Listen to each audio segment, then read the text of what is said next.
Özüme bir şey almayalı bir neçə gün olmuştu. Deyiləm. Bir iki şey var. Onları aldım. Yoxlamaq istəyirdim. Sizə fikir olar. Böyle kosmetik bakımlar eləmişim hamısını. Her zaman en yeni məhsullar orada olur. Bunlara bakın. Charlotte'ın böyle hair clipsləri. Sonra Huda Beauty'nin bu Easy Blue Primer'ı. Görək həqiqətən effekti var. Bu açaq.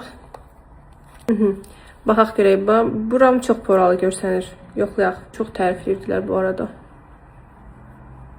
Pek vermeyeceğim ama nispeten oldu sanki. Bir dəqiqə qurusun.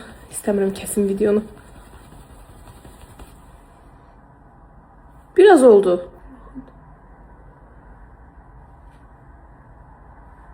Sonra Charlotte'ın böyle bir glow tintini elde etmişəm. Tintləri çox sevirəm. Bu daha az pigmentlidir ve çok ışıltılı. Çok ışıltılıdır. Şenkti kızlar. Bahalı şeyler beğenmeye utanırım. Yani xüsusilə quru dərilər daha çok sever. Bir tane üzümdeki ışıltıya bakın. Yani dehşet bir şeydi. Charlotte'ın bu concealer'ının çok örtücü olduğunu deyirlər ama bir o kadar da yüngül. Görək. Rengimi pis seçmişəm. Buralara vurum ki ton bərabərləşsin. Ne diyeyim valla, güzel örtü. Düz rengi tündü diye tünd renkler daha örtücülüğü qəşəng olur. Çünkü o gözaltı qaralığını oturuluyor. Ama beğendim uşaqlar.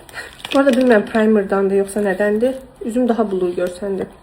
Sonra Slaps markasının böyle bir maskarasını elde etmişəm. Uzadır. Bu arada House Labs markası hem de kosmetikalara baxım edir. Bilmem ne kadar kosmetikalara baxım edir. Bilmem ne kadar doğrudur. Keşen oldu. Sonraki Ikon'un bir dudak boyası var. Ablaştırmasını görende vuruldum. Çok güzeldi. Bakın. Sonra böyle bir renk seçtim.